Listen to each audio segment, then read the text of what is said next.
बिस्मिल्लाहिर्रहमानिर्रहीम। अस्सलाम वालेकुम। आज की मेरी वीडियो में हम जानेंगे नवासे रसूल के सर को जब उनके बदन से जुदा किया गया तो कटे हुए सर से वो कुरान पाक किस तरह तिलावत कर रहे थे और उनके सर को कौन यजीद के पास लेकर गया। जब सर हुसैन काटा गया तो ज़मीन पर क्यों ज़लज़ला तारी हो गया। ये तमाम मालूमात आपको मेरी इस वीडियो में मिलेंगी। इसके लिए आप वीडियो को एंड तक लाजमी देखें और चैनल को सब्सक्राइब ज़रूर कर लें।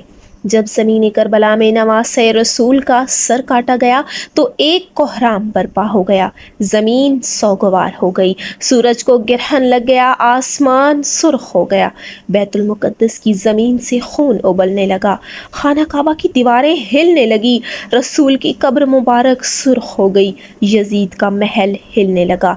फ़ौज यजीद जो खौफ से तोड़ भी रही थी लेकिन दौलत के नशे में ये तमाम मौजज़ात को दरगुजर कर रही थी। सर हुसैन जब नौके सेना पे लाया गया तो अल्लाह की हम्द व सनाह करने लगा, अल्लाह का शुक्र करने लगा।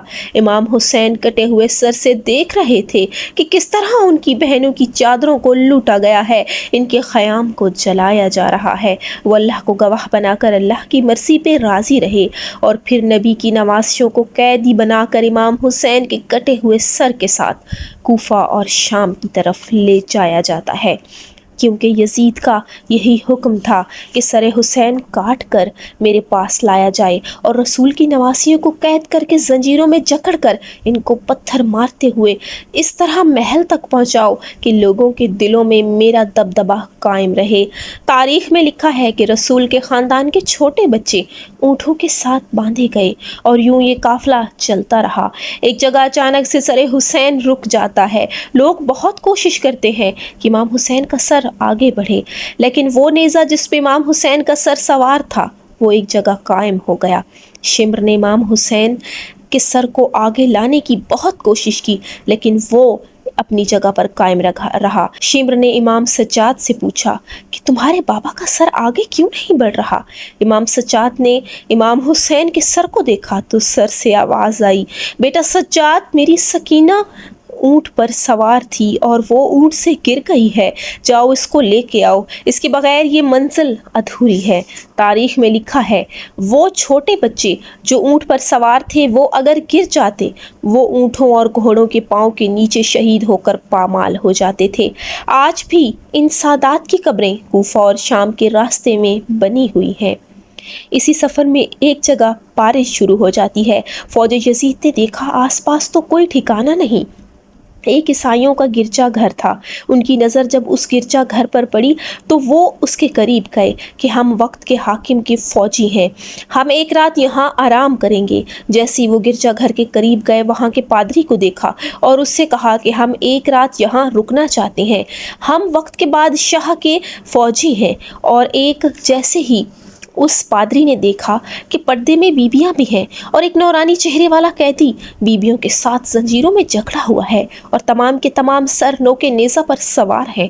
सरों पे नज़र घुमा ही रहा था कि कभी देखता है जॉन का सर तो कभी हुर का सर देखता है, कभी कासिम का सर देखता है तो कभी अली अकबर का सर देखता है। जब इस पादरी की निगाह अली असगर के छोटे से सर पे पड़ी तो वो चीख उठा और कहने लगा, ए लोगो, ये तो एक छोटा सा बच्चा है, इसने क्या जुर्म किया होगा, ये तो कुछ माँ का बच्चा है, किसका सर काट कर नेज़े पे सवार किया। वो गरूर और तकब्बर में कहने लगे कि ये हमारे बादशाह को बादशाह नहीं मानते थे और जो हमारे बादशाह यजीद को नहीं मानेगा इसका यही हश्र होगा। इसमें इतने में उसकी निगाह एक घोड़े पे पड़ी जिसकी जुल्फ़ों से गाजी अब्बास का सर बंधा था। वो हैरत से पूछने लगा, ए लोगो, इस मुबारक सर को घोड़े से क्यों बांधा है। तो शिम्र कहने लगा कि ये इन बागियों के अलंबरदार अब्बास का सर है, इसको नेज़े पे सवार किया हुआ है क्योंकि ये इसको यहाँ घोड़े की जुल्फ़ों से सवार किया हुआ है क्योंकि ये नेज़े पर सवार ही नहीं होता। जब देखते देखते इस पादरी की निगाह सर हुसैन पे पड़ी तो वो रोने लगा। शिम्र ने पूछा, क्यों रो रहे हो। वो कहने लगा, मैंने अपनी ज़िंदगी में इतना नूरानी चेहरा पहले कभी नहीं देखा। इसके चेहरे का नूर बताता है कि ये अल्लाह के करीब है और किसी पाक ख़ानदान से है। हाँ, ये कोई पाक ख़ानदान का फ़र्द है। तो तब शिम्र ने कहा कि हाँ, ये फ़ातिमा का बेटा है। وہ حیرت سے پوچھنے لگا کون فاطمہ؟ شمر نے کہا فاطمہ بنت محمد۔ وہ زمین پہ بیٹھ گیا اور چیخ کر کہنے لگا محمد رسول اللہ، وہ کیا یہ ان کی اولاد ہے؟ شمر نے کہا ہاں۔ وہ حیرت سے پوچھنے لگا اے بدبخت، یہ تو تمہارے رسول کا نواسہ ہے، تم نے ان کو کیوں قتل کر دیا؟ ان کی کیا آخر انہوں نے ایسا کیا کر دیا تھا؟ اگر آج رات تم لوگوں نے یہاں رہنا ہے تو ٹھیک ہے، تم رہ سکتے ہو، لیکن اس سر کو مجھے دے دو آج رات کے لیے۔ تم مجھ سے جتنا سونا اور جتنا چاندی چاہتے ہو وہ لے لو، لیکن ایک رات کے لیے اس حسین کا سر مجھے دے دو۔ شمر نے کہا ہاں ٹھیک ہے لے لو، لیکن کل صبح ہم اس سر کو لے کر یہاں سے چلے جائیں گے، بس سر حسین۔ وہ لے کر جیسے ہی اس چرچ کے اندر گیا تو اس نے اس چہرے سے ایک نور ابھرتے ہوئے دیکھا۔ وہ کٹے ہوئے سر کو جب دیکھ ہی رہا تھا اور زاروں قطار رو رہا تھا کہ اتنے میں اس کی نابینا بیٹی قریب آ کر کہنے لگی بابا آپ کیوں رو رہے ہیں؟ اس پادری نے کہا کہ اس سر کی زیارت کرو۔ اے میری بیٹی یہ مقدس سر ہے۔ وہ نابینا بیٹی اس کو کہتی ہے بابا میں دیکھ نہیں سکتی، میں کیسے اس مقدس سر کی زیارت کروں؟ تو تب وہ اپنی بیٹی سے کہتا ہے بیٹی اللہ سے دعا مانگو، مجھے امید ہے اس سر کے صدقے اللہ تمہیں آنکھیں دے دے گا۔ بس اس نے جیسے ہی قریب آ کر اللہ سے دعا مانگی تو امام حسین کے چہرے سے نور ابھر کے اس نابینا عورت کی آنکھوں میں ٹھہر گیا، اور یوں وہ دیکھنے لگی، خوش ہونے لگی، اور یوں وہ گھٹنوں پہ گر کر کہنے لگی اور زاروں قطار رونے لگی اے بابا میں اب دیکھ سکتی ہوں، بابا اس سر کے معجزے سے تو میری آنکھیں صحیح ہو گئی، یہ کیسے ہو سکتا ہے؟ آخر یہ کون بدبخت لوگ ہیں جو اتنی عظیم ہستیوں کے ساتھ اتنا ظلم کیا ہوا ہے؟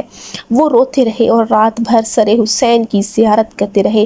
اس پادری نے بہت کوشش کی کہ سر حسین کو ان ظالموں سے واپس لے لیں اور ان کو نہ دیں، لیکن فوج یزید نے ان پر ظلم کر کے سر کو حاصل کیا اور رسول کے خاندان کو قید کر کے امام حسین کے سر کے ساتھ شام کی طرف روانہ ہو گئے۔